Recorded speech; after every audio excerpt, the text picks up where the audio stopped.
Vale, Elena, cuando quieras. Gracias, Isa. Buenos días, bienvenidos a este webinario llamado Adicciones, una problemática con soluciones humanizadas en el ámbito laboral. Mi nombre es Elena Caballero, soy responsable del Departamento de Formación y Sensibilización de la División de Prevención de MC Mutual y en este webinario contamos con la participación de Proyecto Hombre, a quienes les damos las gracias por su colaboración inestimable. Como saben, Proyecto Hombre es una entidad que trabaja con el tema de la dependencia a sustancias desde hace más de 30 años. Además de ellos, lo que hacen es acompañar en tratamiento, en la rehabilitación y la reinserción sociolaboral. Nosotros contactamos con ellos hace mucho tiempo porque tienen un área de programas de prevención y sensibilización en diferentes ámbitos, entre los cuales ofrecen recursos para las empresas que quieren trabajar la problemática de las adicciones desde una visión humanizada dentro de las organizaciones y por eso estamos hoy aquí.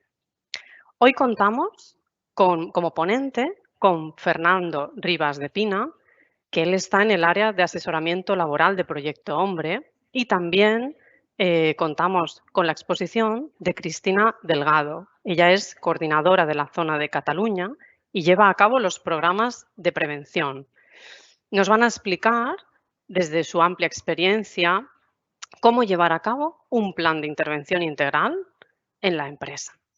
Antes de que comience Fernando, sí que os agradeceré que en vuestra pantalla nos dejéis las preguntas que os vayan surgiendo a través del canal de chat, ¿de acuerdo? Y si es posible, también indicando a qué ponente va dirigida vuestra pregunta, si a Fernando o a Cristina. De esta manera las podremos redirigir ágilmente al finalizar las exposiciones, ¿de acuerdo? Pues muchas gracias por vuestra asistencia y, Fernando, cuando quieras. Gracias, Elena. Gracias también a MC Mutual por confiar en Proyecto Hombre para este webinario y un reconocimiento sincero para todas las personas y entidades que se han inscrito y en especial para las que ya están conectadas. Un reconocimiento sincero porque desde Proyecto Hombre, que trabajamos sobre las conductas adictivas desde, como ha dicho Elena, más de 30 años, sabemos que hablar de adicciones no es glamuroso, no suele resultar agradable. No estamos hablando de mindfulness o de conciliación familiar o de tiempo libre, no estamos hablando de ese tipo de cosas. Estamos hablando de un tema que genera recelos, que genera resistencia, que en muchas ocasiones se tiene miedo de abordar, con lo cual el haberse inscrito a este webinario demuestra un valor. Primero, el valor de reconocer una realidad, que las adicciones están en la sociedad y por lo tanto están en los entornos laborales. Y luego presupongo, y además estoy bastante convencido de eso, que ese valor, al haberse apuntado al webinario, conlleva también la intención o el deseo de ver si se puede hacer algo para mejorar los riesgos que ello conlleva. Sí que se puede hacer algo. El valor es el primer paso y el segundo, como en toda buena acción, es la sensatez. Trabajar con la sensibilidad, la coordinación y la labor de equipo adecuada para que un tema que a veces levanta resistencias o miedos pueda ser tratado con plenitud y sobre todo con eficacia y eficiencia. Bien, yo quisiera arrancar desglosando un poco el título, que por cierto fue un título propuesto por MC Mutual y he de aplaudir esta elección.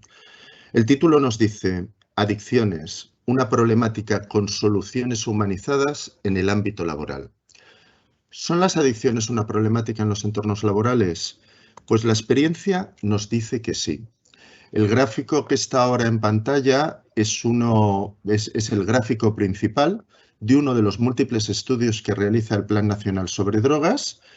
Uno de esos muchos estudios trabaja sobre área escolar, población general, población penitenciaria, etcétera, pero también tiene una encuesta que realiza cada 7 años que se centra en el consumo de sustancias psicoactivas en los entornos de trabajo. Este es el último estudio, el que corresponde al 19-20, todavía no ha sido publicado. nosotros lo tenemos por ser una entidad colaboradora. Imagino que el Ministerio de Sanidad lo publicará en breve, en no muchas semanas o meses estará a disposición en la página web del Ministerio, pero centrándonos en él vemos una realidad palpable. El ámbito de trabajo es un área más de la sociedad y si en la sociedad hay relación con sustancias que pueden generar adicción, pues en el ámbito de trabajo también lo hay. Las columnas beige son población general de 16 a 64 años y las columnas rojas son población laboral. Con un rápido vistazo a las columnas vemos que en la población laboral se consume tanto y en algunas sustancias incluso un poco más que en la población general. En el caso del alcohol, el tabaco, el cannabis o la cocaína, por ejemplo, y los hipnosedantes sin receta, el consumo en la población laboral es algo mayor. Parte de estos consumos se hacen durante el tiempo de trabajo y una parte aún mayor se hace previa a la jornada laboral o en los descansos de la jornada laboral. Luego hablamos de que hay una realidad, hay una probabilidad alta de encontrarnos con trabajadores y trabajadoras afectados por el consumo de algo, sea legal o ilegal. Aquí estamos hablando de repercusión en el sistema nervioso central, de disponibilidad a las relaciones humanas, a la comunicación de órdenes y a la comprensión de las mismas. Estamos hablando del trabajo de psicomotricidad fina o gruesa para desarrollar una función laboral. No estamos hablando de un potencial delito. La problemática del delito sería otra, que no es menor, pero sería otra. El resumen es claro. Sí que hay una problemática de consumo en los entornos laborales, como los hay en la sociedad, y además lo demuestra el hecho de que, según estudios de la OIT, en torno al 25% de la siniestralidad laboral tenga una relación directa con el consumo de alcohol y otras drogas. Estudios de los ministerios españoles a lo largo de las últimas décadas nos hablan de los ministerios y de los sindicatos. Nos hablan de que cerca del 40% de los expedientes disciplinarios tienen su raíz en un problema de conductas adictivas.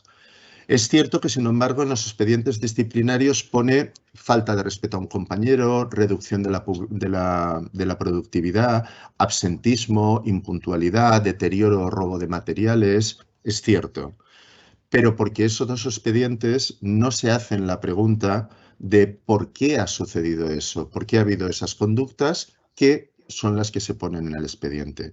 Si se analizara, probablemente hablaríamos de que la relación con sustancias adictivas sería el origen probablemente de más de un 40% de esos expedientes.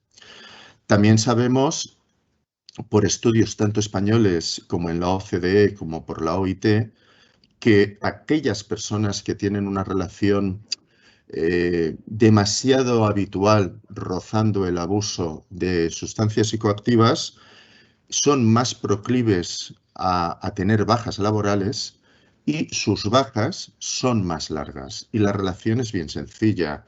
Todas las drogas deterioran la salud.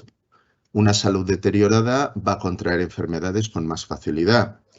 Y una salud deteriorada que ha contraído una enfermedad le va a costar más recuperarse de ella. Con lo cual hablamos de mayor probabilidad de bajas más largas y por lo tanto mayores costes, con todos los problemas de organización del trabajo, rotación de personal, etcétera, etcétera, que esto genera. El consumo de sustancias psicoactivas es un problema y, como vemos, con múltiples frentes. También hay un problema muy importante y que yo destaco mucho en las charlas y que es el deterioro del clima laboral. Cuando la relación entre compañeros o incluso entre diferentes estadios de la estructura laboral no es fluida, no es gratificante, no aporta bienestar, trabajar se convierte realmente en esa maldición que la tradición bíblica plantea. Todos sabemos que hay dos nóminas, la nómina marcada en euros y la nómina emocional, de bienestar, de relación laboral, de reconocimiento, de posibilidad de promoción, de trato digno. Los consumos deterioran mucho toda esa nómina laboral toda esa nómina emocional porque deterioran mucho la calidad del clima laboral. Y de ahí surgen otras bajas por malestar, por reducción del sentido de pertenencia, de fidelización, y luego además generan un deterioro en la imagen de la empresa porque no hay que olvidarse que el colectivo laboral es la primera y mayor tarjeta de presentación de cualquier empresa. Un colectivo laboral que habla de manera satisfactoria y grata de su empresa es el mejor publicista. Y un colectivo laboral que hace lo contrario es el peor publicista. Y esto se nota en el trato de los proveedores, de los clientes o de cualquier otra persona. La segunda parte del título hacía referencia a respuestas humanizadas. ¿Pueden haber respuestas humanizadas para este tema? Sí, las hay. Como para cualquier otro aspecto de generación de salud, sabemos que nos apoyamos en dos grandes pilares, en la prevención y en el tratamiento. De alguna manera, los tratamientos, en gran medida, son el resultado de aquello a lo que la prevención no ha llegado a tiempo o no ha sido suficiente, pero sabemos que en la medida en que incrementamos la energía y la sabiduría en la prevención, vamos a reducir los tratamientos. Y esto es muy importante, porque prevenir es evitar daños. Daños de lesiones en la siniestralidad, daños de bienestar, daños a la propia autoestima, al propio autoconcepto, a la salud económica, a la relación familiar, social, de gestión del tiempo libre. Y aunque las adicciones son un problema superable, nunca sabemos si va a ser al 100%. Y como todo daño, como todo problema, deja sus cicatrices. Luego, lo más sano, lo más acertado y donde Proyecto Hombre, década tras década, ha estado aportando más profesionales, más energía y más tiempo, ha sido a la prevención. Los tratamientos seguirán existiendo, pero el objetivo, la ilusión, es que generemos un marco preventivo lo suficientemente potente como para que los tratamientos sean testimoniales, sean los mínimos posibles. Hay respuestas humanizadas y para estas respuestas humanizadas, desde Proyecto Hombre tenemos unos principios rectores que son con los que nos manejamos con las entidades y empresas. Estos principios rectores son varios. Muchos de ellos están en el ADN de la manera de trabajar de Proyecto Hombre y algunos son un poco más exclusivos para las empresas. El primero es la universalidad.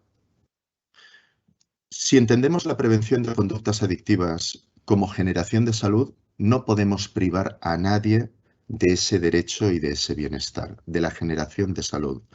A veces se comete el error de pensar que hay que focalizarlo solo en aquel sector, en aquel área laboral de la empresa cuya siniestralidad o cuyos accidentes pueden tener mayores lesiones. Pues lo vamos a centrar en aquellos que conducen los trailers o que llevan los traspalés y dejamos al equipo administrativo fuera. Tal vez los riesgos de siniestralidad en el equipo administrativo sean un resbalón en la escalera, hacerse daño con una grapa o que se le escape el cúter. Pero alto ahí. ¿No tienen el mismo derecho a generación a la salud? Si lo centramos solo en un área, aunque en principio sus accidentes o su siniestralidad pueda ser más dolosa, no estamos estigmatizando a esa otra área. No. Os ofrecemos a vosotros estas acciones porque sois el colectivo peligroso, incluso porque tal vez seáis el colectivo que más consumáis. En ambos extremos estamos haciendo de alguna manera daño.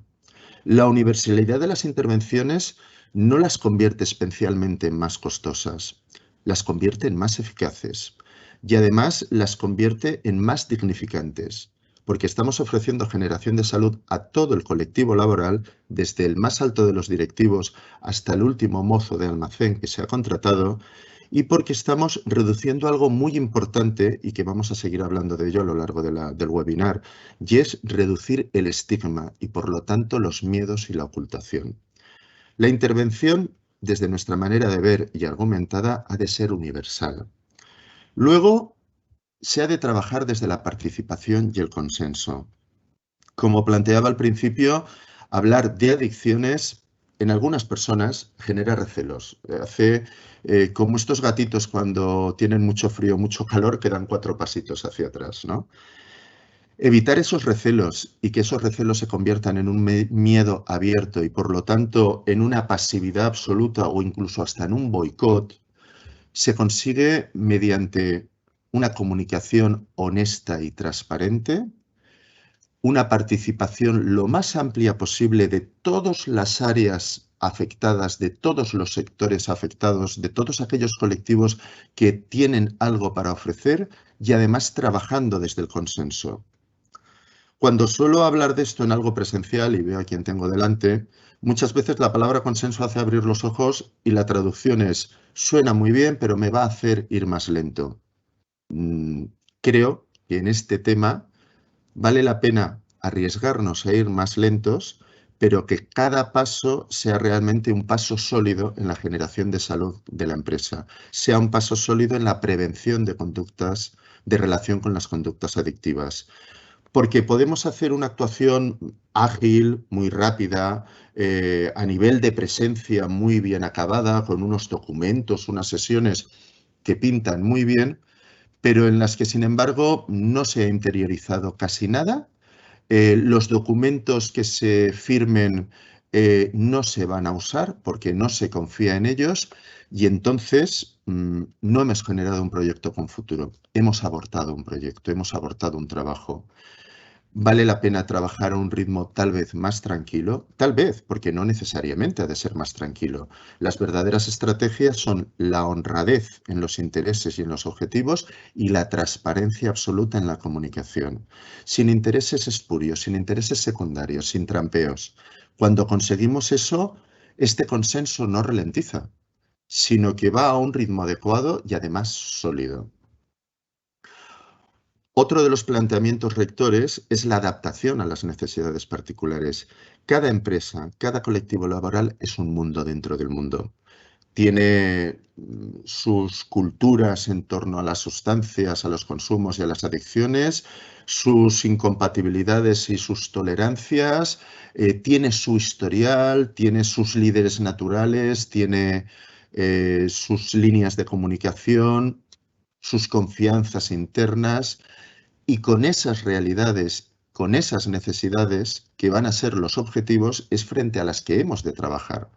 Luego, aquí nunca hablamos de café para todos. Nosotros no tenemos un plan cerrado que ofrecemos. Nosotros tenemos una manera de trabajar que ofrecemos y desde la que, conociendo cada entidad, tratamos de diseñar una actuación personalizada que dé respuesta a sus necesidades, que son los objetivos, a través de sus posibilidades prioritariamente para satisfacerlas, para generar un éxito en estas intervenciones.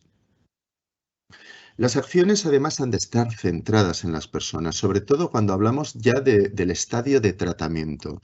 Los tratamientos han de ofrecer estabilidad en el puesto de trabajo, puesto que el mayor de los miedos y por lo tanto el principal motivo de ocultar un problema es la sanción, sobre todo el despido. Si ante la posibilidad de que yo haga partícipe a la empresa, a mi director de recursos humanos, a mi técnica de prevención de riesgos laborales, a mi inmediato superior, de que tengo un problema, si frente a esa honestidad y esa petición de ayuda, lo que me estoy jugando es el puesto de trabajo, lo primero que voy a hacer es no compartirlo. Ocultarlo, el daño, la adicción irá creciendo y los daños personales y en el entorno también.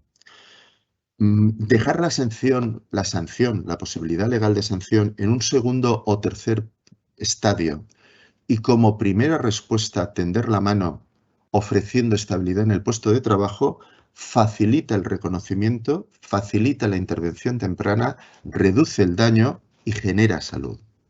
A partir de esa estabilidad en el puesto de trabajo, los tratamientos han de ser voluntarios. No vamos a decir a una persona que necesita tratamiento en cuál se ha de incorporar, pero sí que le vamos a pedir que ese tratamiento esté reconocido por la consejería o consellería correspondiente, esté legalizado, sea algo serio, autorizado y reconocido por la sanidad del territorio que corresponda. Y que en la medida de lo posible pueda haber cierta relación entre su evolución y la empresa. Por supuesto, aceptada por la persona trabajadora.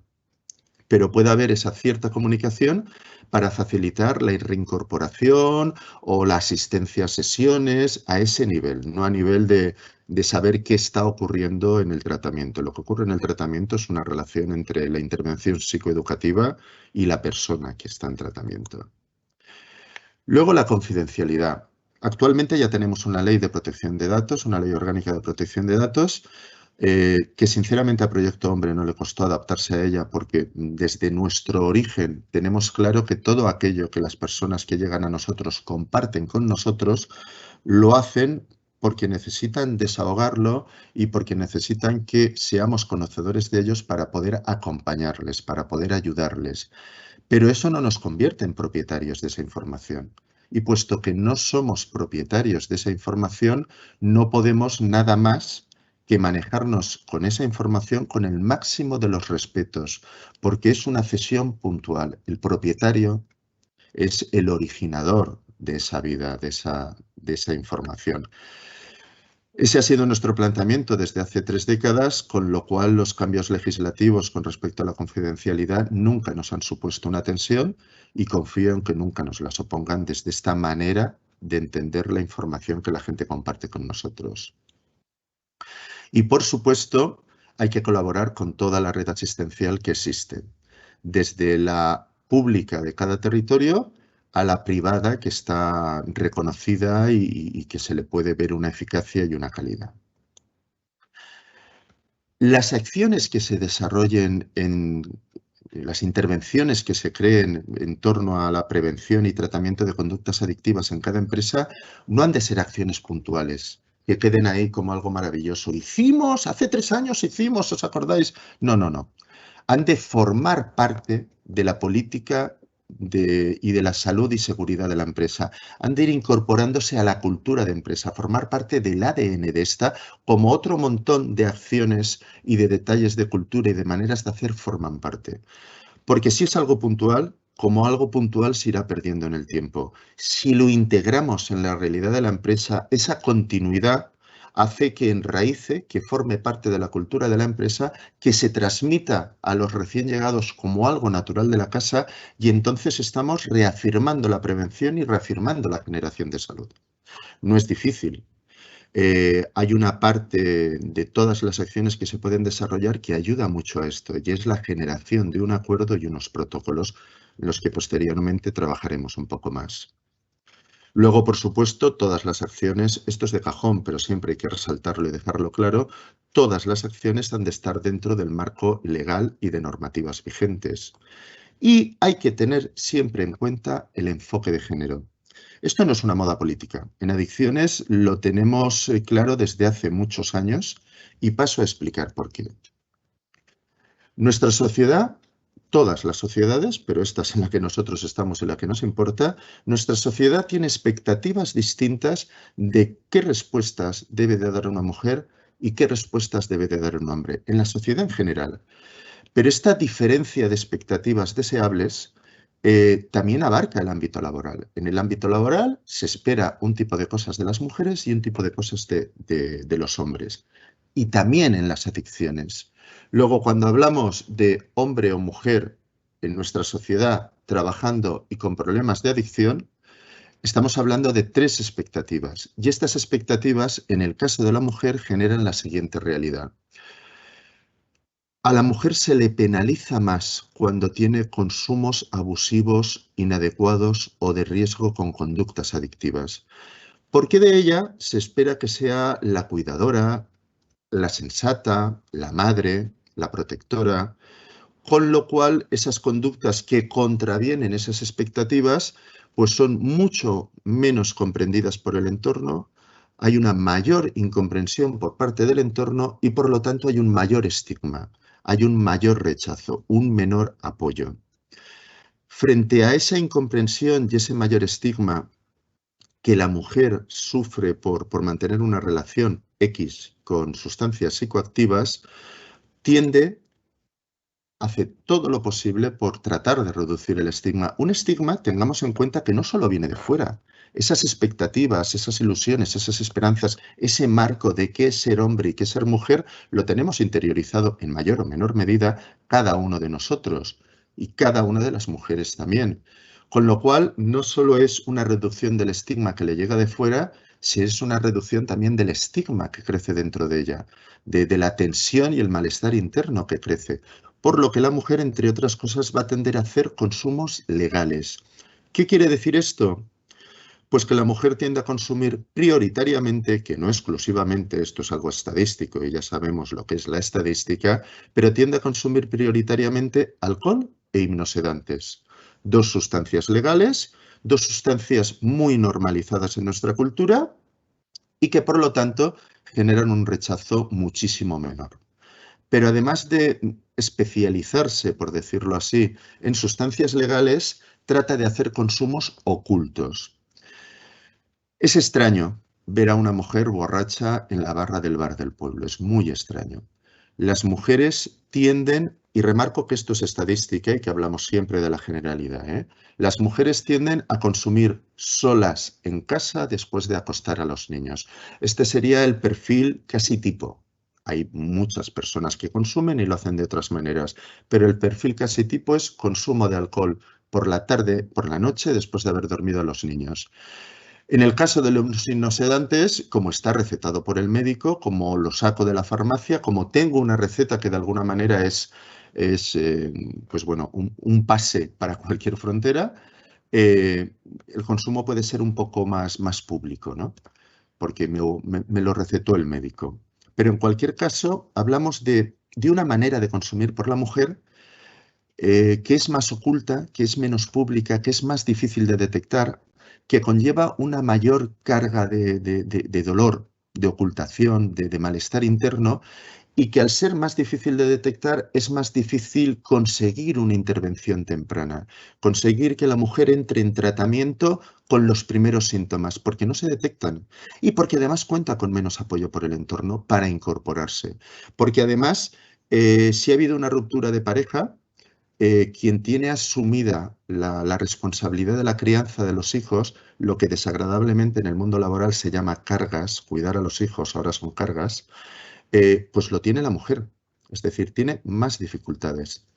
Por eso hay que estar atentos, sensibilizados y con el ojo abierto a la realidad de género que hay en las adicciones en nuestra sociedad y en el entorno laboral, para facilitarlo, para conseguir que se hagan visibles y para poder ofrecer esa intervención temprana. Porque si no lo hacemos, estaremos diseñando planes de intervención en los que el objetivo y el beneficiario será exclusivamente el colectivo de hombres y no el colectivo de mujeres, que son el 45% de la fuerza laboral de nuestro país.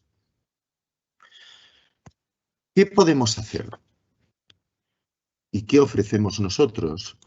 Lo primero, acciones para prevenir las conductas de riesgo, evidentemente.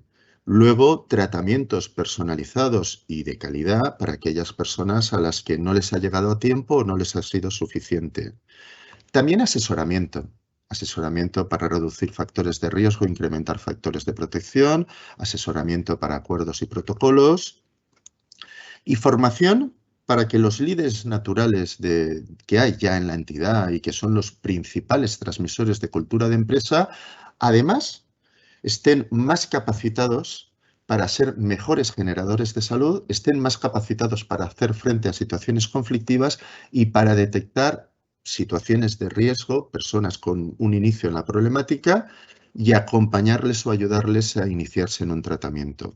Pero para hacer todo esto bien, nosotros necesitamos conocer la empresa para ofrecer ese diseño personalizado de acuerdo a la realidad de cada entidad. ¿Cuál es nuestro camino? Lo hemos diseñado como un camino, ese plan integral de intervención en el ámbito laboral, aunque esto es el ideal, pero muchas empresas van pidiéndonos los recursos, que veréis al final cuando vayamos construyendo este camino, van pidiéndonos los recursos pues no en la misma línea que nosotros lo presentamos en el camino. Da lo mismo, podemos empezar a negociar un acuerdo, luego hacer sensibilización o antes hacer formación, pero os explico el camino. El primer paso idealizado es analizar para conocer. Conocer las necesidades, que serán los objetivos sobre los que hay que trabajar y las posibilidades, qué recursos tiene ya la empresa para poder desarrollar acciones. Si los recursos son útiles, fantástico, porque ya están. A lo mejor hay que incorporar alguno nuevo para ganar en eficacia. Porque el diseño, la intención de ese análisis es diseñar acciones personalizadas que nos hagan ganar en eficacia y en eficiencia, reduciendo tiempos innecesarios y costes innecesarios. Luego tendremos, bueno, desde ese análisis ya he comentado reducir riesgos y reducir oferta.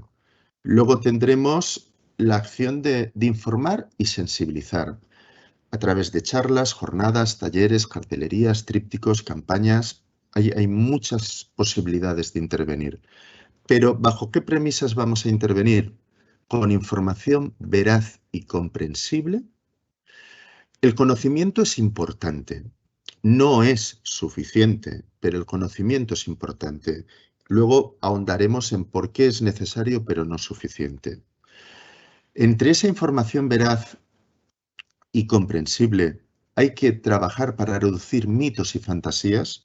Los mitos son esas leyendas urbanas del tipo de cuando hace frío el alcohol te ayuda a remediarlo. Si a las 5 de la mañana ya has de estar en el campo, un par de cazallas.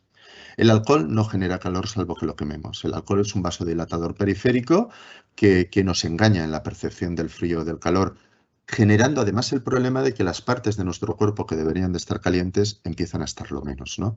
De estos mitos con respecto al alcohol, al cannabis, a algunos sedantes y a un montón de otras sustancias, hay muchos. ¿Cuál es el problema de los mitos? Que son justificación o argumento para entrar en contacto con sustancias psicoactivas y que una vez dentro, muchas veces además son también justificación y argumento para realizar un consumo más grande, más abusivo. Creo que no lo he explicado hasta ahora, pero este es un momento tan bueno como otro cualquiera. Cuando hablamos de conductas adictivas en el trabajo, no estamos hablando tanto de adicciones de personas que están con una adicción activa, que las hay, sino que estamos hablando prioritariamente de prevenir los abusos, también las adicciones, y los usos inadecuados. Esa siniestralidad de casi un 25% motivada por el uso de sustancias psicoactivas no viene exclusiva ni prioritariamente generada por personas que están en un estadio de adicción. Viene por usos abusivos puntuales, viene por usos inadecuados. De hecho, yo siempre pongo el mismo ejemplo. No es lo mismo tomarse 2 cervezas en la cena del viernes viendo un partido de fútbol y unas pizzas con los amigos, que ya estoy en casa y además no voy a salir, que hacerlo en la parada del almuerzo cuando luego conduzco un traspalé de varias toneladas o llevo un tráiler. Evidentemente, esas 2 cervezas no son lo mismo. Son la misma cantidad, pero ni el momento ni las responsabilidades que voy a subir luego son en absoluto las mismas. Ahí hablaríamos de un uso inadecuado, además con un potencial abuso. Además, también hay personas en el ámbito laboral con una relación adictiva.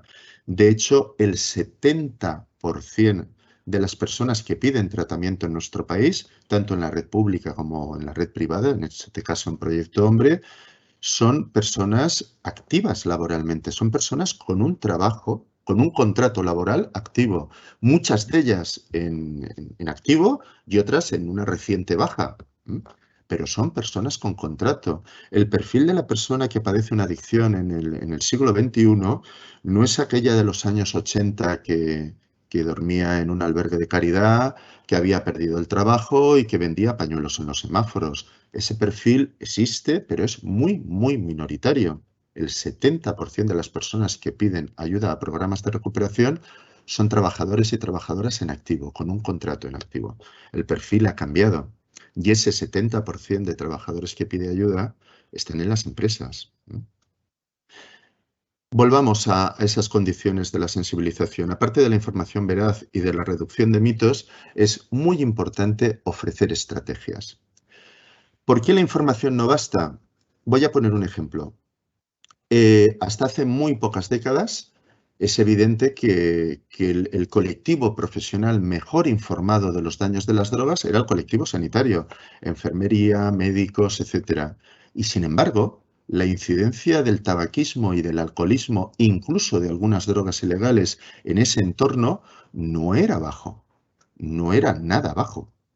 En algunos años estaba por encima de la media de todos los colectivos laborales, lo cual nos demuestra claramente que la información no basta, que además hay que ofrecer estrategias frente a la autoestima, al autoconcepto, a la toma de decisiones, a la asertividad, a la gestión que hacemos del tiempo libre, al enfrentamiento y afrontamiento que hacemos a las situaciones de estrés. Sobre esto también hay que informar, sensibilizar y hasta formar. Porque si te digo esto no es adecuado y te lo argumento, pero no te ayudo a incrementar tu capacidad, tus habilidades para tomar otras decisiones, hemos dejado la solución a medias. Además, otro de los objetivos fundamentales es formar. Formar en determinados aspectos a toda la población, que normalmente se hace en esas acciones de información y sensibilización, sobre todo en jornadas, talleres y charlas. Pero también formar a un colectivo muy concreto, que es el que de alguna manera ya se encarga de la transmisión de cultura de la empresa, de la generación de salud, de la organización y coordinación de equipos. Hablamos de mandos medios y directivos y que les va a hacer falta, les va a hacer falta. ¿Hacia dónde va orientada esta formación? Pues a que sean todavía más capaces de generar salud, a que tengan más habilidad para manejar situaciones conflictivas, sobre todo aquellas situaciones conflictivas que no suponen una embriaguez evidente, sino que van surgiendo los primeros síntomas que algo va mal. Pero ¿cómo abordo esto? Porque si Jorge viene borracho, en todas las empresas se sabe cómo actuar. Que no se ponga a trabajar, que esté acompañado en todo momento, separarlo de cualquier espacio que sea peligroso para él y para los compañeros y contactar con el servicio médico de la empresa, de la mutua o llamar al 112. Es contención de riesgos y desde el sentido común ya se sabe, con un mínimo de formación queda clarísimo. Pero ¿cómo podemos conseguir que una persona que aún no ha llegado a ese estado de venir afectado al trabajo, pero sí que empiezan a haber síntomas de que algo ocurre, cómo podemos ayudarle a que se ponga en una situación de ayuda cuanto antes? Pues eso es el tercer gran plano de la formación, que es ayudarles a que sean capaces de favorecer la intervención temprana, con una reducción de daños en la persona que está consumiendo, en los compañeros y en la empresa, y por lo tanto una generación de salud, de bienestar y de producción. Dentro de la formación, la Asociación Proyecto Hombre, en su página web, tiene diferentes formaciones online. Tenemos un curso de 100 horas sobre este tema, sobre la intervención, prevención y tratamiento en los entornos laborales de conductas adictivas. Y recientemente, hace muy pocas semanas, hemos sacado un MOOC, una formación gratuita de 10 horas, muy ágil, que da unas pinceladas generales, pero muy concretas sobre todos los aspectos que tiene esta posible intervención, y que os invito a descubrir a través de la web de la Asociación Proyecto Hombre España en la pestaña de formación online. Además, creo que voy bien de tiempo, también asesoramos. Como había explicado al principio, desde el principio de ese análisis, planteamos estrategias para reducir los riesgos y para incrementar la protección, los factores de protección. El ámbito laboral no es responsable de que una persona consuma, pero puede ayudar a que no consuma, a que no se inicie o a que no consuma más, o puede ayudar a todo lo contrario. Porque en el ámbito laboral sí que hay factores de riesgo frente a las conductas adictivas, o pueden haberlos, y sí que hay o pueden haber factores de protección. Estos son sobre todo relacionales, organizativos y de índole psicosocial. Esos riesgos psicosociales tan difíciles de detectar, de medir, de organizar y de prevenir, pero que cada vez lo sabemos hacer mejor, por fortuna. Bien, en la medida reducimos esos factores, estamos reduciendo la probabilidad de que se genere una relación conflictiva con una sustancia. Y en la medida establecemos medidas para reducir la oferta, a veces en cosas tan sencillas como en que en las máquinas dispensadoras de bebida de la empresa, pues no hayan bebidas con alcohol. Tan sencillo como eso. Como que en la cantina de la empresa no haya alcohol. Como que si favorecemos un menú a inferior precio en el bar del polígono, pues este menú, para disfrutar de ese beneficio, conlleve directamente que ni dentro del menú ni paralelamente se va a hacer uso de bebidas alcohólicas. Incluso en las medidas de protección podemos hablar de muchísimas, pero algunas que parecen tan desconectadas como facilitar una reducción en la matrícula del polideportivo o del gimnasio más cercano a la empresa. En la medida generamos salud mediante el gimnasio o el polideportivo, estamos reduciendo riesgos del daño a la salud mediante el consumo de sustancias. En fin, esto es algo que hay que ver en la realidad de cada empresa, pero que, como podéis ver, cuando hablamos de prevención de factores de riesgo y de protección, no estamos solamente viendo la sustancia, estamos viendo motivadores que pueden existir hacia un sentido o hacia otro y estrategias que a veces parecen lejanas, pero que tienen una repercusión muy directa en esa prevención. Perdón. Cuando hablamos, se ha borrado, cuando hablamos de asesoramiento, aparte de esos factores de riesgo y protección y reducir la oferta, hablamos también de nuestra colaboración como asesores externos y técnicos en la generación de acuerdos y de protocolos. ¿Qué aportamos a la generación de acuerdos y protocolos? Dos grandes áreas. Primera, entendemos de adicciones, de sus procesos, de sus perfiles y de su prevención. Y la segunda, por nuestra formación y experiencia laboral, somos mediadores en las relaciones humanas, con lo cual aportamos información sobre esa realidad de adicciones sobre la que ha de girar el acuerdo y aportamos cierta habilidad para conseguir que la labor de mediación ayude a llegar a consensos en todo esto. Desde nuestra experiencia, ¿qué características ha de tener el acuerdo? El acuerdo, y yo estoy muy contento con esta imagen que he de reconocer que no es mía, por supuesto, pero el acuerdo es esa capacidad de dialogar para llegar a puntos de encuentro que se construyen desde ambos lados. Y esto hay que resaltarlo, puntos de encuentro que se construyen desde ambos lados. El acuerdo ha de ser para todos. Al igual que todas las acciones de prevención o tratamiento debían de ser universales, el acuerdo también ha de ser universal y para todos. Y además, nuestra recomendación es que sea un acuerdo separado de todos los otros acuerdos, que no se negocie dentro de esa inmensa labor de trabajar un acuerdo donde hablamos del horario de trabajo, de las excedencias, de los permisos de descanso, del precio de las horas extras, de la turnicidad. No. Hagamos un acuerdo centrado en la salud y en particular centrado en el riesgo de las conductas adictivas. Entonces, no se verá contaminado por intereses espurios, no se verá contaminado por trueques ni por trasvases. Un acuerdo eficaz, aunque que sea eficaz, nos lleve a un acuerdo humilde de 5 artículos, antes que un acuerdo espléndido de 14 folios, 34 artículos, 5 anexos y que podamos llevar a jornadas y poner en nuestro currículum laboral como participé en este acuerdo. El acuerdo no tiene que ser ostentoso, el acuerdo tiene que ser eficaz. Y para que sea eficaz, tiene que ser el resultado de la confianza, la transparencia y el consenso. La historia de las empresas y de nuestro país y de la humanidad está llena de documentos maravillosos a los que nunca se les ha hecho caso, porque quedaban muy bien sobre el papel, pero alguna de las partes no confiaba en él y se quedó ahí. Se quedó para, yo de este documento me aprovecharé solo de los artículos que me interesan y los otros los niego, no los utilizo o los boicoteo. Y la otra parte hace lo mismo en el otro sentido. Esos documentos al final nacen muertos.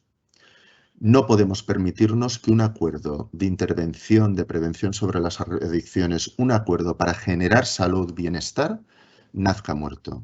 De ahí que todos y cada uno de los artículos han de ser resultado de un consenso completo, de una confianza completa, y desde ese consenso y esa confianza se utilizará.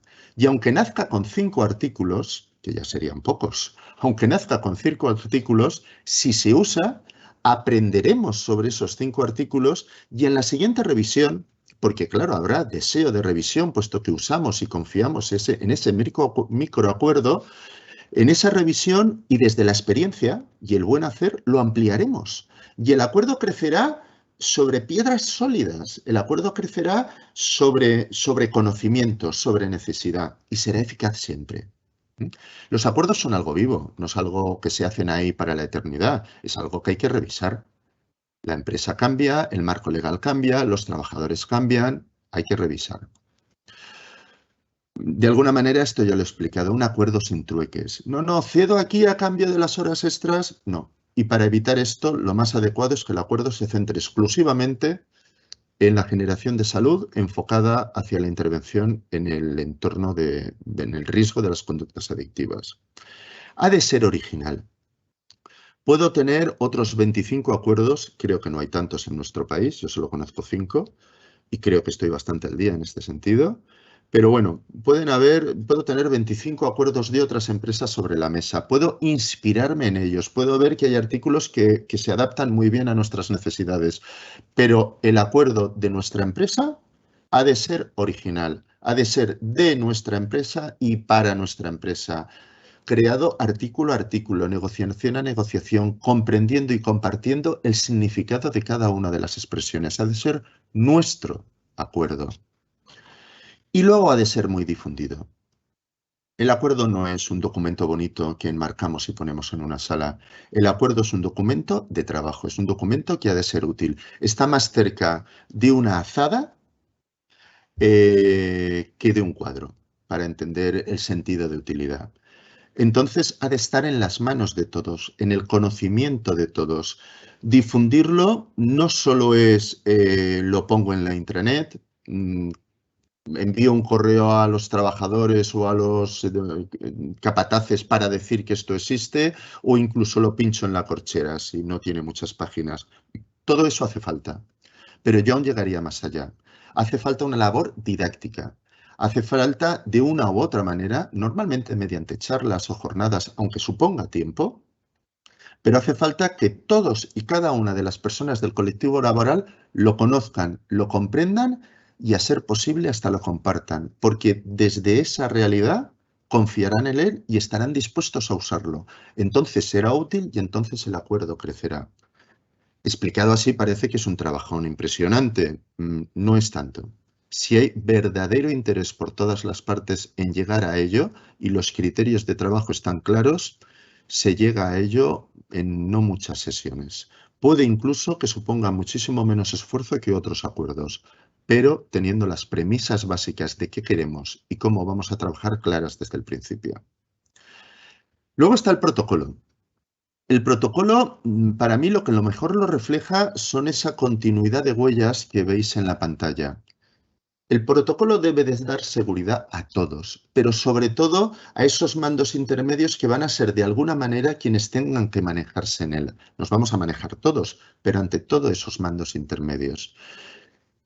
Pero dando seguridad no ha de ser ni rígido ni cerrado, ha de ser flexible. Fijaros que esas huellas marcan un camino, marcan un sentido, pero no lleva barandillas, no están dentro de un túnel, no es algo cerrado. Arranco desde la esquina inferior izquierda y he de orientarme hacia la esquina superior derecha. Ese es el objetivo. Y este es el camino más recto y cómodo en principio. Pero cuando hablamos de una realidad humana, cuando hablamos de algo con la carga emocional, con el daño que en un momento dado, con los miedos que conlleva como la relación con conductas adictivas en el ámbito laboral, a veces el camino más corto entre dos puntos no necesariamente es la línea recta. Entonces el protocolo ha de dar seguridad, pero el protocolo también ha de tener la flexibilidad suficiente para adaptarse a las necesidades de cada caso y de cada persona. dentro de un marco, dentro de unos límites, pero de tener flexibilidad. Porque no hemos de olvidar que el protocolo es una herramienta, no es el objetivo. Y como una herramienta, ha de ser flexible. Aquí me interesa un destornillador de estrella, aquí me interesa uno de punta plana, a mí que me interesa una llave Allen o aquí me interesa una llave inglesa o una codada de estrella. Entonces, de acuerdo a esa, y el objetivo es el mismo, reparar lo que está funcionando mal en esta máquina, pero como herramienta, el objetivo lo mantengo y empleo la herramienta que en este momento sea adecuada. Destaco esto porque algunas veces el protocolo se convierte en algo parecido a ley, a palabra de Dios. Por supuesto que el objetivo ha de ser claro, perdón, el objetivo ha de ser clarísimo. El protocolo ha de ser lo suficientemente claro como para dar seguridad, como para dar tranquilidad, pero lo suficientemente flexible para poder dar respuestas, me gustaría decir que a todos, pero por lo menos a la mayoría.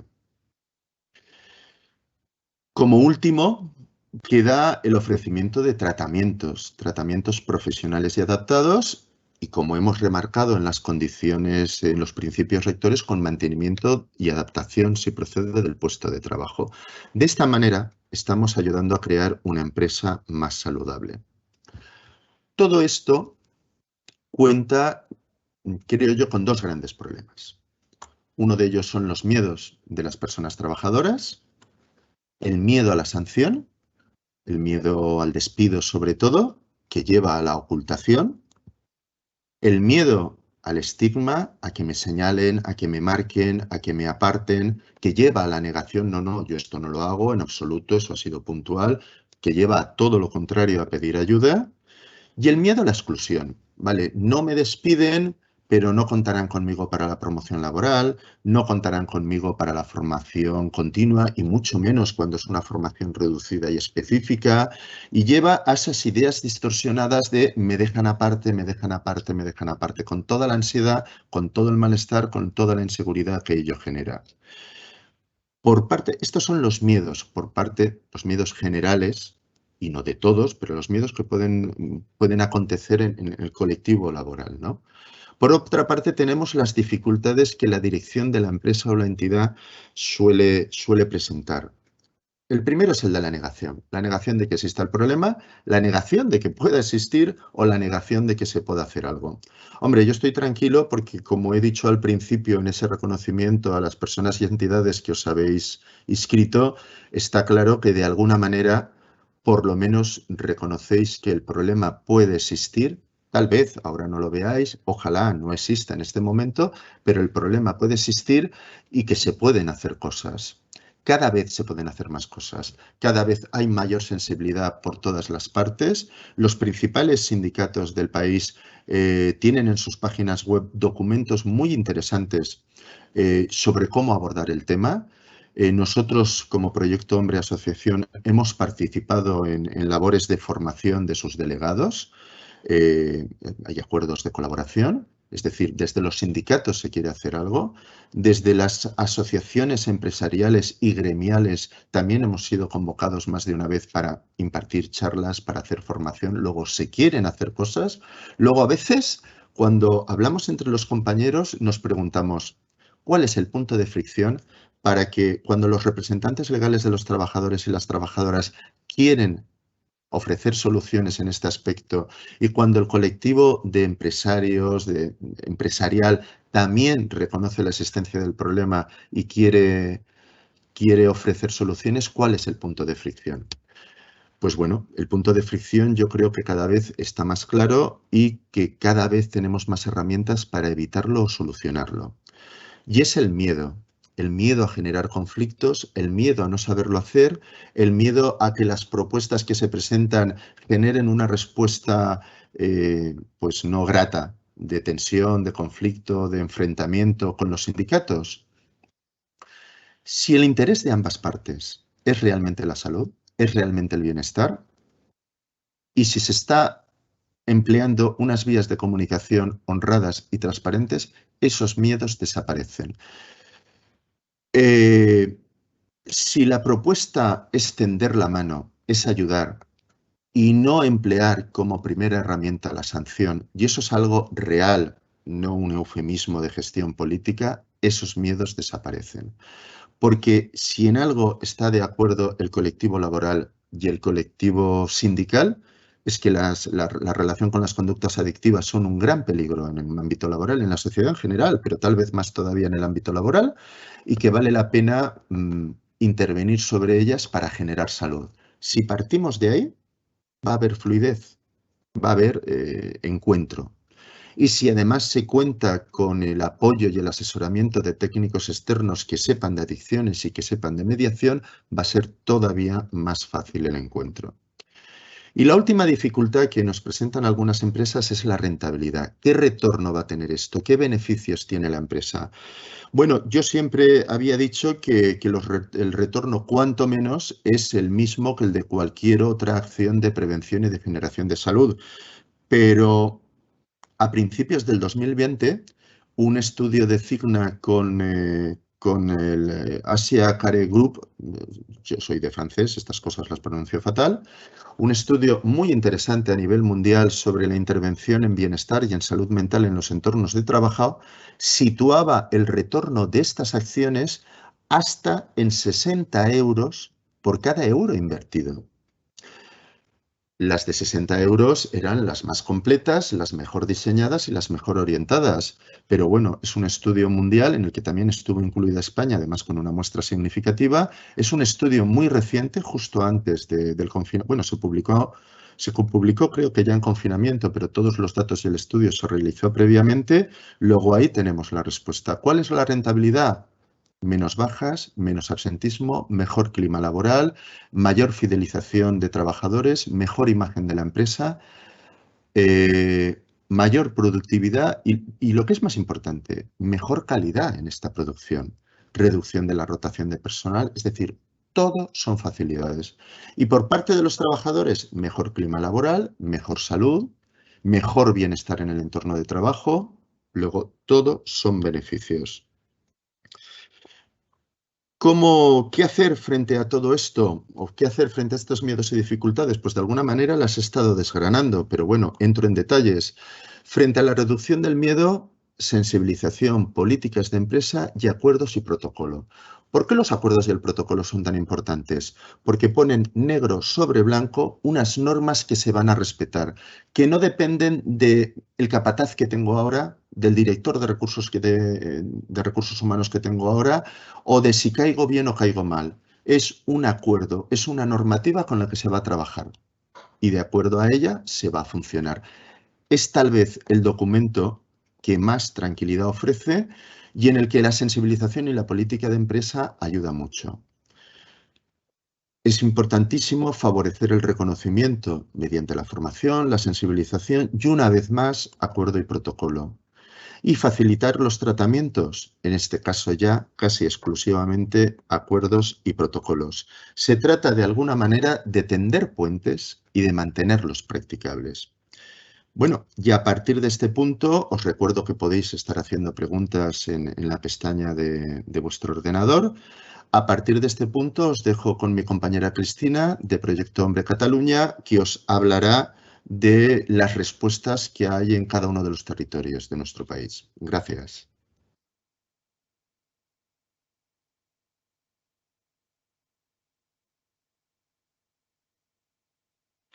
Bueno, pues creo que veis mi parte de la presentación. Primero de todo, pues agradecer, ¿no? que todos los participantes, la mayoría de personas que os habéis conectado inicialmente a la presentación, al webinar, continuáis conectados y conectadas, o sea que gracias, porque también dice mucho del interés que tenéis. Ahora me toca, ¿no? Pasar a explicaros cuáles son los diferentes recursos que tenemos desde Proyecto Hombre y que podemos ofreceros y cuál es la razón de ser de Proyecto Hombre. Posteriormente también veréis que aparecerán, bueno, os hemos puesto en la presentación unos links por comunidades donde aparecerán los recursos públicos y privados donde vosotros podéis acceder si tenéis algún caso de estas características. Bueno, Proyecto Hombre surge, ¿no? Nace hace 35 años desde una necesidad social provocada por la crisis del consumo de heroína en esos momentos. Y por la falta de recursos públicos al final para poder atender esta crisis. Como toda entidad social, y Proyecto Hombre no es diferente, como toda fundación, nuestro objetivo es atender esta demanda y desaparecer, ¿no? Pero 35 años después continuamos estando presentes, pero sí que es verdad que estamos presentes desde otra realidad, ¿no? O sea, ¿qué hemos hecho? Nos hemos ido adaptando a lo largo del tiempo a las diferentes realidades que han ido apareciendo con temas de consumo. Evidentemente se ha evolucionado, como comentaba Fernando antes, no quiere decir que esta demanda inicial ya no exista, pero sí que es verdad que se ha reducido muchísimo y ahora hay otras necesidades y otro tipo de demandas. A partir de aquí continuamos trabajando de manera incansable para poder, ¿no? Atender las demandas de ayudas que se nos van generando. Actualmente existen más de 200 centros de Proyecto Hombre a nivel nacional, con 27 fundaciones, 27 ciudades donde se está trabajando, con más de 18.000 atenciones anuales, que son muchas, o sea, es una cifra muy alta. Atenciones tanto de demandas de ayudas directas de personas que están en consumo activo, como de atenciones de ayuda de familias que llaman más o menos desesperadas porque empiezan a detectar problemáticas o porque realmente hay una problemática real. Evidentemente también desde el ámbito empresarial, ¿no? De empresas que nos llaman y nos piden ayudas o nos piden asesoramiento porque han detectado algún caso, ¿no? Al final, nosotros siempre decimos que la detección, no nos podemos quedar solo en la detección, ¿no? Detectar al final es fácil y detectar los casos más graves es fácil porque se ve, se nota, ¿no? Pero no nos podemos quedar ahí porque si solo detectamos, si solo al final lo que hacemos es una analítica para detectar que ha consumido cannabis o que ha consumido alcohol, esto es punitivo, ¿no? O sea, yo creo que es mucho más importante estas soluciones humanizadas que decíamos, ¿no? Cómo vamos a evitar y cómo vamos a atender estos casos y que no sea solamente desde la detección y desde la analítica. A partir de aquí, actualmente, esto puede cambiar, pero bueno, actualmente somos unos 1.190 profesionales trabajando desde un equipo multidisciplinar, ¿vale? O sea, en Proyecto Hombre somos profesionales del ámbito de la psicología, de la educación social, del trabajo social, evidentemente personal médico, enfermería, psiquiatría, ¿vale? Incluso personal de mantenimiento, ¿no? Al final, o sea, las comunidades terapéuticas, los recursos residenciales, los centros de día se tienen que mantener y se tienen que mantener en un buen estado. 2.300 voluntarios y voluntarias, ¿no? Mirar qué cifra más grande, ¿no? Nosotros, evidentemente, creemos muchísimo en el valor del voluntariado. Sin estas personas, pues posiblemente no podríamos funcionar, ¿no? No podríamos continuar dando la ayuda al nivel que la estamos dando. Y evidentemente estamos muy agradecidos y agradecidas a estas personas y tenemos más de 35 años de experiencia. ¿Qué pasa? Esta experiencia lo que nos da es lo que os comentaba, ¿no? Es decir, bueno, pues posiblemente empezamos desde la parte de tratamiento hace 35 años, desde la demanda de ayuda de urgencia, pero nos damos cuenta que precisamente desde nuestra experiencia en tratamiento lo que teníamos que hacer y un objetivo importante era trabajar en la prevención, o sea, cómo podemos evitar que estas personas acaben yendo a tratamiento, porque si acaban viniendo, acaban haciendo una demanda de ayuda directa a la entidad desde el tratamiento, quiere decir que hay algo que previamente no se ha estado haciendo, ¿sí? De hecho, se dice que una persona, depende del perfil, pero las personas tardan aproximadamente una media de 10 años en pedir ayuda sobre su problemática, sobre la adicción. Imaginaros, ¿no?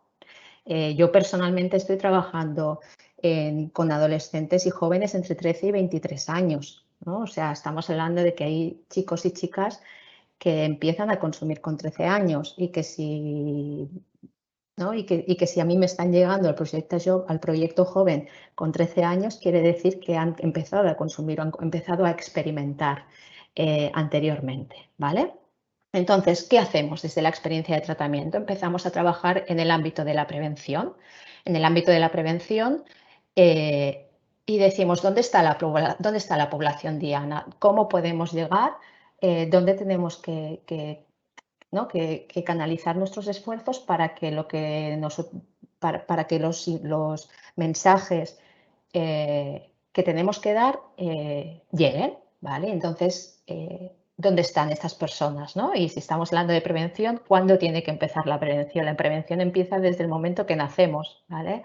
Entonces, nosotros tenemos unos programas de prevención educativos que se llama Juego de Llaves, donde aplicamos desde el quinto, sexto de primaria y acompañamos toda la secundaria, de primero a cuarto de la ESO.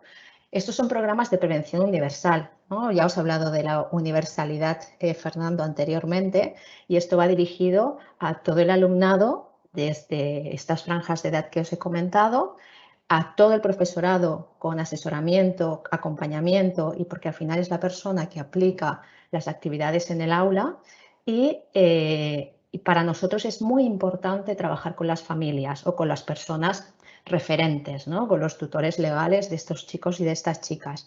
¿Por qué? Porque necesitamos que haya una coherencia educativa, ¿no? Necesitamos que los mensajes que se están trabajando con un adolescente, pues que al final también se puedan trabajar con la familia, porque al final va a ser quien va a guiar, ¿no? Quien va a guiar todo esto. ¿Qué se trabaja? ¿No? Pues como lo comentábamos, ¿no? Al final yo creo que la sustancia es lo que se ve, eso que hablábamos antes de la detección, ¿no? O sea, yo ya lo veo, ¿no? Y este es el problema, ¿vale? Este es el síntoma, pero lo que tenemos que trabajar es lo que hay de base, ¿no? Y como comentaba Fernando antes, es importante trabajar de dónde viene esto, por qué. Evidentemente, a estas edades viene desde la experimentación, desde la curiosidad, ¿no? Pero seguramente lo que hace que yo pase de una experimentación a algo más es lo que decimos, es cómo hay que revisar cómo está la autoestima, hay que revisar cómo resuelve los conflictos, su posicionamiento, el saber decir no. Y esto pasa tanto en las escuelas como en las empresas, ¿no? Después tenemos la prevención selectiva, ¿no? Que son para perfiles en los cuales ya se detecta que por la estructura, por una serie de casuísticas, ¿no? Cuando hablábamos de factores de riesgo y factores de protección, los factores de riesgo empiezan a pesar más en la balanza que los factores de protección. Entonces tenemos como que subir la intensidad de estos mensajes y la prevención indicada, que sería cuando ya se detecta que puede haber que hay una problemática y se tiene que trabajar a nivel individualizado con la persona y con las familias. De esta misma manera, este guión, esta estructura, se aplica a las empresas dentro de lo que es la intervención en el ámbito laboral, como os ha comentado Fernando. La prevención universal al final sería todo lo que los está explicando para evitar que estas personas finalmente lleguen a lo que sería la prevención indicada, que en adultos ya no es prevención indicada, estamos hablando de tratamiento, ¿no? A partir de aquí, nosotros como entidad tenemos diferentes recursos, pues como os comentaba, ¿no? En edades más tempranas trabajamos desde una mirada preventiva para evitar precisamente todo el tema de las etiquetas, la estigmatización. Al final yo me comporto como la persona que creo ser y esto tenemos que evitarlo. Pero sí que es verdad que cuando empezamos a trabajar, y aquí trabajamos en la mayoría de comunidades tienen un proyecto joven, ¿no? En el cual damos coberturas a esta serie de perfiles. Después tenemos los centros de días, que el centro de día o la atención ambulatoria, ¿no? Que van un poco como de la mano, van dirigidos a personas que cuentan con recursos personales y sociales suficientes, o sea, los que yo llamo que tienen una mínima estructura, que todavía se aguantan, ¿no? Que al final son este 70% de personas que nosotros tenemos en el programa ambulatorio y que están trabajando, que los tenemos en las empresas, ¿no? Que se levantan cada día para ir a trabajar, que cumplen, entre comillas, ¿no? O sea, que es lo que decíamos así cogidos con pinzas, pero que cumplen y que son capaces de mantener una estructura en su día a día. A partir de aquí, lo que intentamos precisamente es que no se desconecten de su entorno, que en primera instancia lo que intentamos es que si el trabajo pudiera ser un factor de protección en este caso, una vez hecho todo el diagnóstico con esta persona, lo que intentamos es que si se detecta que el trabajo para él o para ella es un factor de protección, que no lo abandone, ¿sí? ¿Qué pasa? Que como hablábamos de que los programas son voluntarios y del tema de la confidencialidad, hay una cosa que para nosotros también es importante, que es la coordinación, que si la persona viene a pedir ayuda directamente sin tener una demanda específica de la empresa, muchas veces el empresario ni se entera, ¿no?, de que esta persona está haciendo tratamiento, entonces no podemos evaluar o no podemos hacer seguimiento de cuáles son sus logros, sus cambios, ¿no?, cómo va su evolución en cuanto a su día a día en el entorno laboral. Si esta demanda nos viene a través de la empresa, ¿vale?, muchas veces es uno de los pactos a los que se llega, ¿no? Si la persona continúa trabajando porque se considera que es un factor de protección, se guía se hace esta coordinación, ¿no? Pues qué tal, qué cambios estáis viendo, cómo va evolucionando, cómo lo veis, se valora si a lo mejor una de las cosas que hay que hacer, a lo mejor es cambiarle de turno, ¿no?, para que pueda asistir al programa de tratamiento, o a lo mejor estas funciones que realizaba se tienen que revisar y mientras está haciendo tratamiento, que haga otro tipo de funciones que no le pongan en peligro o en riesgo a él o a terceras personas o a ella.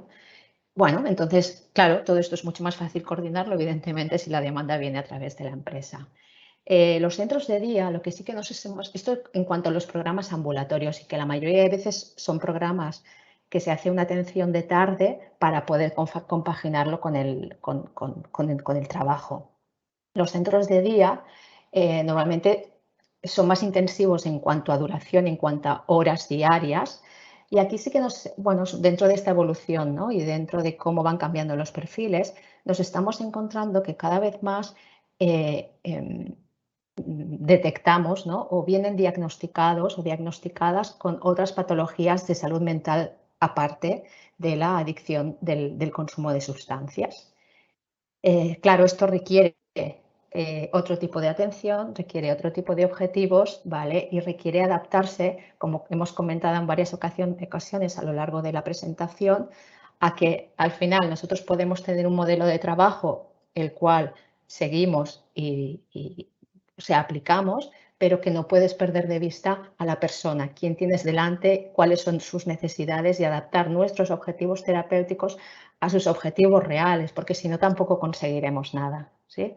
Y después están los centros residenciales. Dentro de los centros residenciales, evidentemente, lo que se nos viene a la cabeza, y es así, son las comunidades terapéuticas. Las comunidades terapéuticas al final van dirigidas a personas que necesitan estar en la burbuja, ¿no? Necesitan un entorno de convivencia controlado, donde durante gran parte de su deshabituación, ¿no?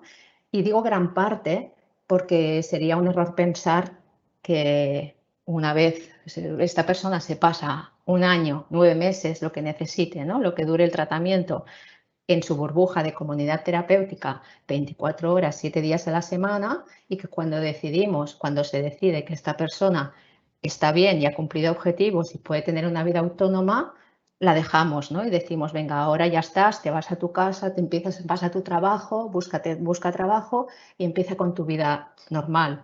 Evidentemente no, tenemos que acompañar esta parte también, y ahí entra toda la parte de la reinserción. O sea, no solo nos quedamos en la parte de tratamiento, sino que entra también la parte de la reinserción social. Les ayudamos en la parte formativa laboral, cómo buscar trabajo, cómo me tengo que mover. Son personas que a lo mejor no tenían, yo qué sé, pues que las familias en su momento pues ya dijeron hasta aquí, le ponen un límite, espabilate. Son personas que a lo mejor tienen que buscar una casa, un lugar donde vivir, tienen que adaptarse a tomar decisiones, a gestionar dineros, ¿no?, y a gestionarlo de una manera saludable. Todo esto se acompaña. Tenemos pisos terapéuticos, tenemos pisos de reinserción, donde toda esta última parte del tratamiento se acompaña, ¿de acuerdo? Y las 3 partes, ¿no?, finales en cuanto al apoyo y acompañamiento de las familias, muy importantes, un poco lo que decíamos. Para nosotros es importante, les llamamos coterapeutas, de hecho, ¿no? Al final la familia forma parte del tratamiento de la persona.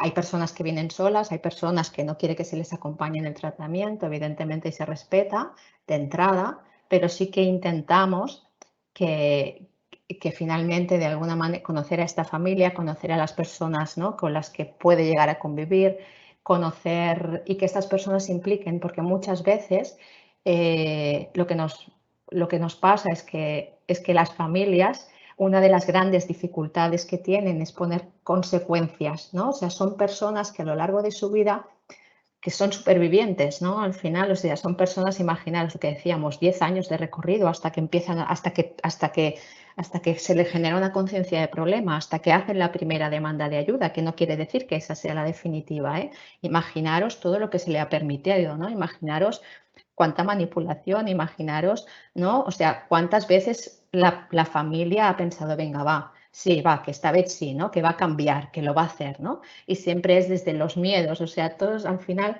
todo lo que comentaba Fernando para las empresas, ¿no? Es aplicable, ¿no?, a las familias, y todo esto se tiene que trabajar también con las familias.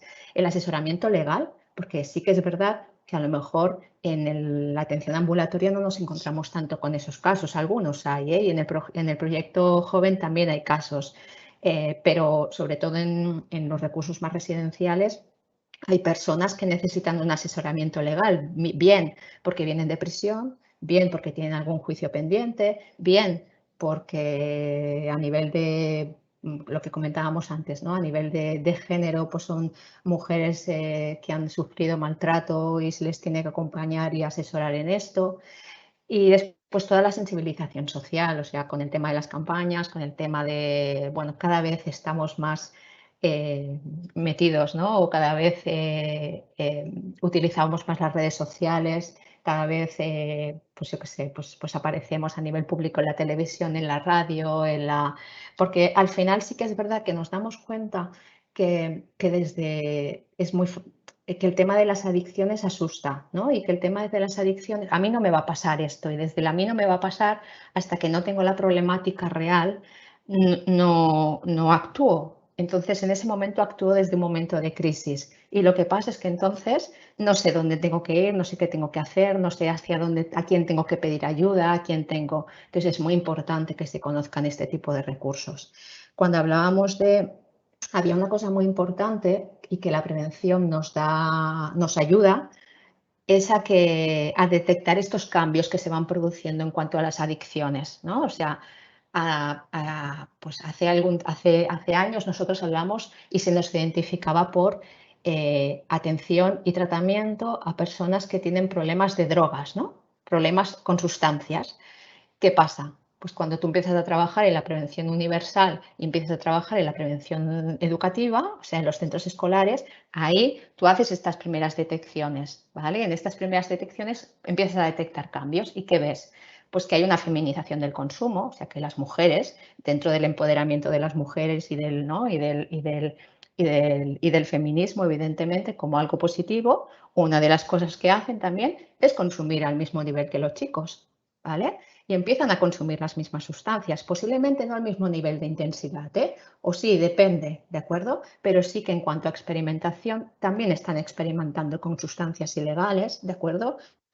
Que hay una normalización del consumo, que hay ciertas sustancias que no tocamos, ¿no?, o que nos cuesta actuar porque están normalizadas. El consumo de cannabis, por ejemplo, cada vez está más normalizado, el consumo de alcohol, evidentemente, ¿no?, el tabaco, son sustancias que están normalizadas. Y esto se está viendo. Y otra cosa también importante, el tema por ejemplo, el tema de las tecnologías, ¿vale? O sea, cada vez más nos están llegando demandas, o sea, pedir ayuda, nos están pidiendo ayuda por temas tecnológicos. Dentro de las tecnologías no solo está los videojuegos, sino que está el uso indebido de pantallas, ¿no? Las horas de conexión, está la exposición a los videojuegos, pornografía, está el tema del juego online, ¿vale? Y esto es una cosa que también se ha destapado con el tema de la pandemia. Y otras de las adicciones que también atendemos es la adicción al juego presencial, ¿sí? Bueno, entonces, ¿qué hacemos ya? Proyecto Hombre no es adicción a sustancias, o sea, no es una problemática de sustancias, sino que atendemos a cualquier tipo de adicción, ¿sí? Vale, las dos siguientes diapositivas son diapositivas, se os pasará esta documentación en la que por comunidades lo que hemos estado haciendo es, os hemos linkado todos los recursos que vosotros tenéis a nivel público en vuestras autonomías, ¿de acuerdo? Normalmente, en la mayoría, están tanto los recursos públicos como privados, también aparecen, ¿sí? Las derivaciones a nivel de recursos públicos normalmente se hace desde el centro de salud, ¿no? La primera llamada la hago al centro de salud o luego al ambulatorio, ¿no? Al centro de atención primaria, pero después están los centros especializados. Pero sí que es verdad que la mayoría de los links, por no decir en todos, aparte de los centros públicos, en los cuales la mayoría de veces se necesita una derivación, también aparecen los centros privados. Por ejemplo, en la mayoría de casos, en Proyecto Hombre, no se necesita una derivación para acceder a tratamiento, ¿vale? Con una simple llamada, o sea, descolgar el teléfono y decir, hola, mira, soy tal persona, me llamo y necesito ayuda porque consumo tal, ¿vale? O sea, ya entras dentro del circuito, ¿vale? No se necesita una derivación directa de un hospital, de un centro de salud, de una... Y ahí están los links de todas con los recursos en todas las comunidades. Bueno, a partir de aquí, gracias. Reconozco que me ha tocado la parte más fácil, que Fernando tenía toda la parte más de explicación, ¿no? que necesitabais en cuanto a empresa, que yo lo que os he dado, ¿no? Y de lo que os he hablado es de los recursos que nosotros teníamos y que os podemos ofrecer desde Proyecto Hombre a nivel nacional, y los diferentes recursos que no los podemos comentar uno a uno porque no acabaríamos, ¿no? Por eso os hemos linkado ¿no? Al final los recursos por autonomías para que luego vosotros con calma, si los necesitáis, tengáis acceso. También en esta última parte veis que hay dos links colgados, que es bueno, donde cómo podéis acceder a nosotros si sois empresa, y después el blog de prevención laboral, donde hay información actualizada constantemente de las experiencias, de qué hacemos, de qué no hacemos, de artículos, artículos científicos que podéis acceder sin ningún tipo de problema y estar al día. Gracias. Ahora sí que pasamos al turno de preguntas. No sé si nos quedan 10-15 minutos para atender a las preguntas que hayan ido surgiendo, que hayan podido surgir a lo largo de esta presentación. Gracias. A ver, ¿estoy en el aire? Sí, estás en el aire. Sí, hay varias preguntas. La más antigua hace referencia a la dificultad de que la persona que está consumiendo acepte que está consumiendo y por lo tanto se ponga en tratamiento. Esto es real y por desgracia es más habitual de lo que nos gustaría. No se trata solamente de una resistencia cara al exterior, no se trata solamente de un miedo a la sanción. Hablábamos antes de evitar la sanción como primera respuesta, como medida de reducir el miedo y facilitar la iniciación en un tratamiento, pero es que además también hay un miedo interior a reconocer que se tiene un problema. El principal negacionista del problema, suele ser aquella persona que padece el problema. ¿Por qué? Porque supone reconocer que está muy errado, que está muy equivocado, que la situación le ha superado, que lo que él consideraba que controlaba se le ha ido de las manos. No podemos, por desgracia, sustituir a otras personas. Los podemos motivar, los podemos acompañar, se lo podemos poner fácil, los podemos hasta presionar, pero no podemos sustituir a los demás, ¿no? En el ejemplo de la bicicleta, que yo pongo muy a menudo en charlas, podemos llevar durante mucho tiempo a nuestros hijos cogidos del sillín, pero ir en bicicleta supone que ya nadie te coge del sillín y que pedalees tú, y eso es una decisión propia. De todas maneras, es que ayudar a una persona a que reconozca que la situación se le está yendo de las manos, que ya no es recreativo, que es un abuso, que tiene un conflicto, muchas veces es un proceso largo. Nosotros en la formación de intervención temprana hablamos mucho del consejo breve y de la intervención empática, que consiste en en acciones reiteradas, separadas un tiempo prudente, pero acciones reiteradas y en equipo para ayudar a esa persona a que se dé cuenta. A veces que intervenga el cargo de autoridad inmediatamente superior a lo mejor no es el más adecuado, a lo mejor. Conviene que intervenga, que el empuje, que la motivación, que el cuestionamiento venga desde compañeros o venga desde el delegado sindical o venga desde una figura, ante todo, de confianza. Una figura de autoridad, aunque haya confianza, conlleva otro perfil. Esta, sinceramente, es una de las partes más complicadas, conseguir la intervención temprana. Y en algunos casos se convierte en no en una carrera de velocidad, sino de fondo. En ir emocionalmente preparado a que no va a ser un éxito fácil y en ir haciendo actuaciones paulatinas y reiteradas, cambiando matices, cambiando a veces la persona que interviene. Por eso incluso es conveniente generar un equipo de personas cercanas al trabajador o a la trabajadora por colectivo de trabajo, por autoridad directa o por amistad. Y desde ahí tratar de ayudarle. En ese grupo, cuando el interés es la mano tendida y la ayuda, por dispar que parezca ese equipo funcionará como equipo. Esto forma parte de esa formación que damos a mandos medios, ¿eh? Es algo bastante extenso. Hay dos preguntas más que van relacionadas con la parte que yo he estado presentando, en la cual se pregunta si, ¿no?, se entiende que si un reincidente inicia trabajo, entiende que un reincidente es una persona, se entiende aquí en este caso como una persona que acaba tratamiento y que se incorpora a la empresa, ¿no? Y comentaban que si este acompañamiento y ese apoyo familiar también se realiza, lo debería realizar la empresa.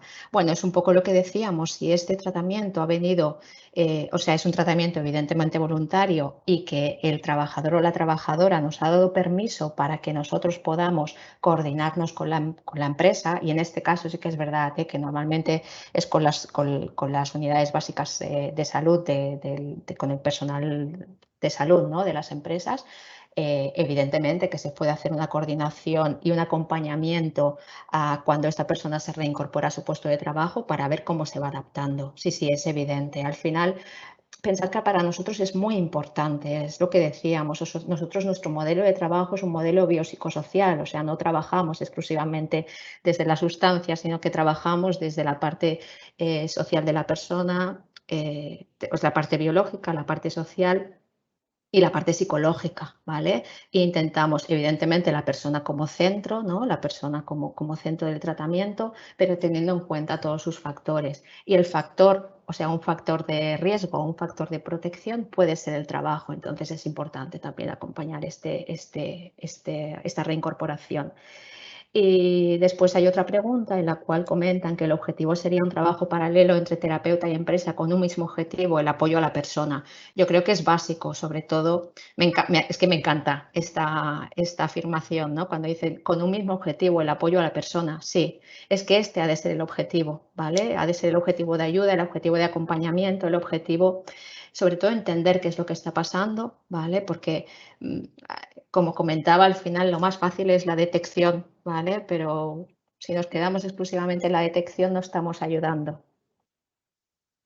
Hay otra pregunta interesante, vamos ya sobre tiempo, pero voy a tratar de contestarla rápidamente. Bueno, es una aportación con varias preguntas. ¿Cómo puede una empresa solicitar acceso a un tratamiento para un trabajador con Proyecto Hombre?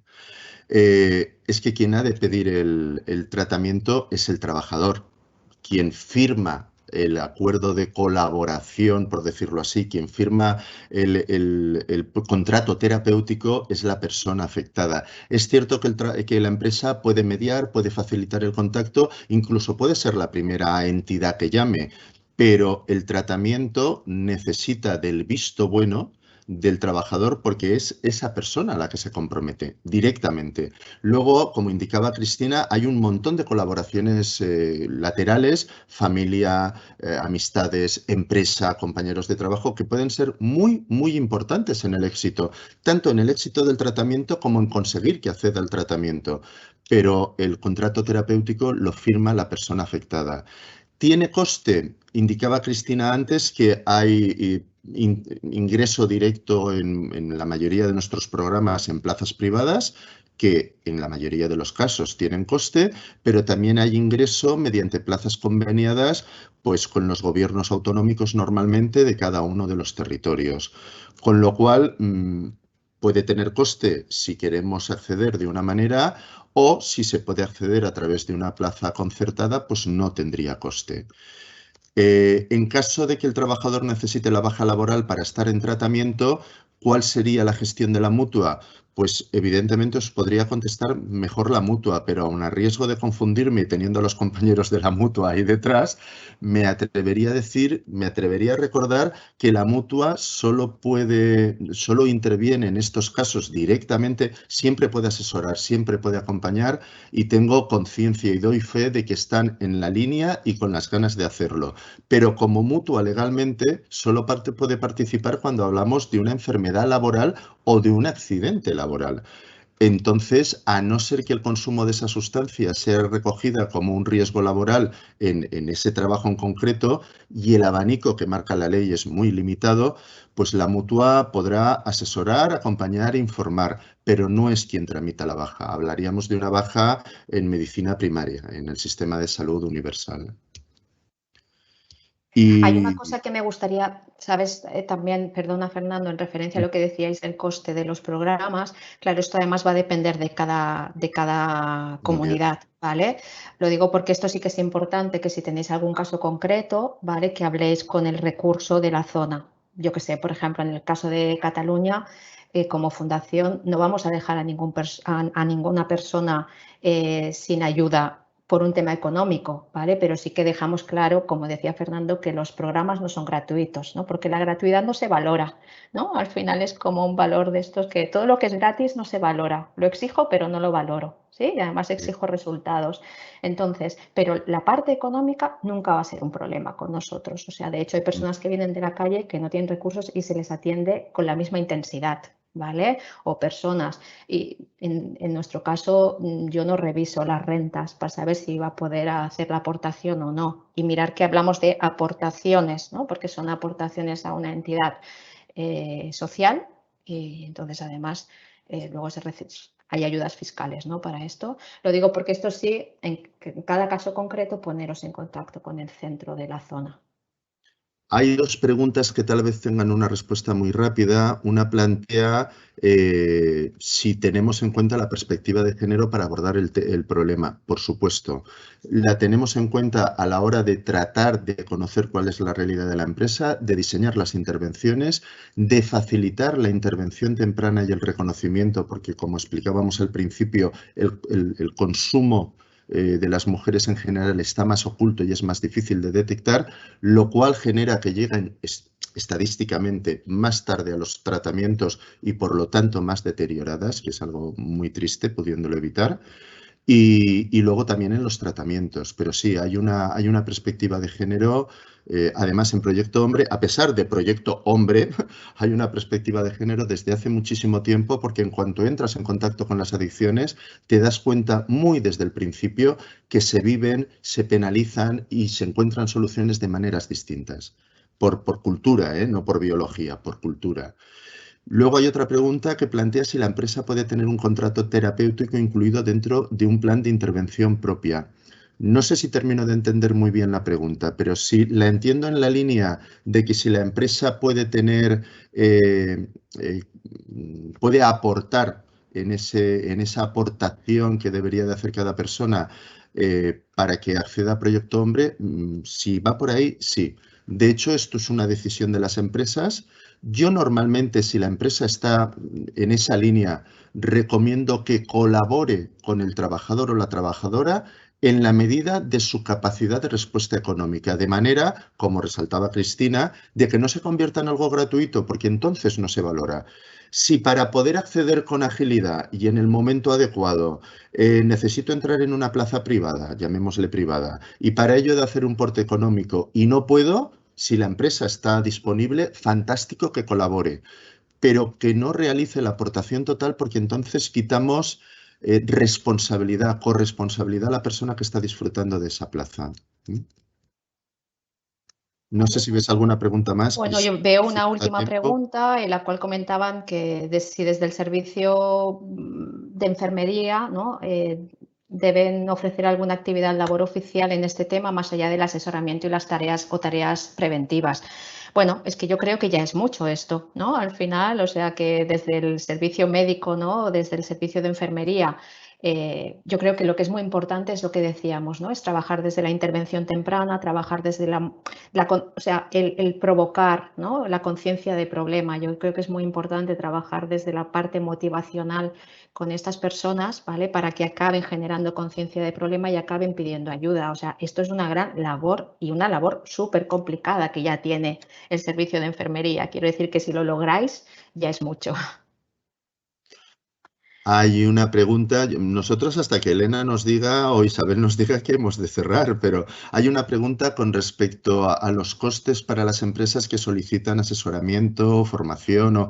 Sí, hay un coste, hay una inversión, pero como planteaba en esta dificultad de la rentabilidad, del retorno, es una inversión que se ve correspondida generosamente. Si podemos trabajar de la manera adecuada, con la colaboración adecuada y con la aportación de todas las partes, es una inversión muy rentable. Ya les gustaría a algunos brokers de bolsa poder hablar de un retorno de este nivel, ¿eh? Y además no son costes caros. No hay que olvidar, no lo hemos dicho en ningún momento, somos entidades privadas, pero entidades del tercer sector sin ánimo de lucro. No tenemos un accionariado detrás esperando recibir beneficios. Nuestra balanza de ingresos y pagos es simplemente mantener la estabilidad para que nuestra acción social siga adelante, con lo cual nuestros costes son muy, muy ajustados a la realidad. Vale. Mirad, si os parece, si hay algo, podéis seguir publicando preguntas porque luego nos las hacen llegar sin ningún tipo de problema y nosotros las podemos ir contestando a nivel más particular o a nivel, pero sí que llegados a este punto y para ser justos, ¿no? Y respetar los tiempos, yo creo que sí que es importante pues finalizar aquí el turno de preguntas y yo doy paso a Elena para que cierre el webinar agradeciéndoos la participación a todos y todas vosotras y que nos veamos en algún momento, ¿no? O sea que estamos aquí para lo que necesitáis. Muchas gracias. Muy bien. Muchas gracias, Cristina y Fernando, por vuestra valiosa exposición y por la resolución de todas las dudas. Me parece que ha quedado una fuera, pero vamos, las que sean muy concretas, ahora mis compañeros os pondrán un mail, el de Seminarios PRL, en el que nos podéis dejar cualquier duda que os surja posteriormente al finalizar ya el webinario y nosotros las trasladaremos a Fernando y Cristina para que os puedan responder. Me he anotado 3 datos que me parece interesante recordar antes de cerrar el webinario. Lo decía al inicio Fernando, uno es que el 25% de los accidentes de trabajo tienen que ver con el consumo de sustancias. No podemos olvidar que es un número muy elevado de accidentes, una siniestralidad muy alta, que el 70% de las personas que piden ayuda son trabajadores convencionales, son personas que están en nuestras empresas trabajando el día a día, por lo tanto, convivimos con ellos. Y que hay estudios que ya indican que hay una rentabilidad de hasta 60 euros por euro invertido en las empresas que implementan programas de prevención y apoyo a estos trabajadores. Y antes de acabar, sí que me gustaría lanzar también una reflexión, ¿no? No sé si os acordáis, aunque parece que haya sido mucho tiempo, pero en el confinamiento habían en los medios de comunicación muchas noticias de que subió muchísimo el consumo de alcohol. Entonces, yo me pregunto si esto nos va a pasar factura, si todos esos hábitos, ese cambio de hábitos, ese incremento del consumo de alcohol, que como ha puesto en el gráfico del plan de drogas, Fernando, es el que más se consume, esto va a continuar en los próximos meses y, por lo tanto, las empresas aventajadas van a ser aquellas que comiencen ya a abordar y a crear mecanismos, ¿no? para detectar este consumo y el acompañamiento a los trabajadores. No quisiera terminar antes de recordaros que MC Mutual dispone también de materiales dirigidos a trabajadores relacionados con las adicciones, ¿no? Uno de ellos es el curso online de prevención del consumo de alcohol, que es el último que hemos lanzado este año También tenemos una campaña de conducta preventiva responsable para la deshabituación del consumo de tabaco y un folleto divulgativo para sensibilizar a los trabajadores en términos generales y con recomendaciones preventivas para afrontar el consumo de alcohol, drogas y otras adicciones, el cual este último lo tenéis en el portal de prevención, que ahora mis compañeros también os van a dejar el enlace y que os animo a que consultéis porque tenemos muchísimo material disponible. Pues nada, indicaros para terminar que recibiréis un correo electrónico con el acceso a la grabación del webinario de hoy, donde también encontraréis en la encuesta de satisfacción, que os agradeceremos contestéis brevemente para ver qué os ha parecido el webinario y nos indiquéis otros temas de interés, y también el material que os han comentado Cristina y Fernando de la exposición de hoy en PDF, también os lo vamos a hacer llegar. Gracias de nuevo a Fernando y a Cristina de Proyecto Hombre. Gracias a mis compañeros, Isa y Sergio, que están detrás haciendo que todo funcione correctamente. Y muchas gracias a todos vosotros, las empresas que os habéis conectado, por el interés mostrado en este tema, que como habéis visto es indispensable abordar cuanto antes para prevenir accidentes y contribuir a que las empresas sean más saludables. Para cualquier consulta estamos a vuestra disposición y hasta la próxima. Muchas gracias.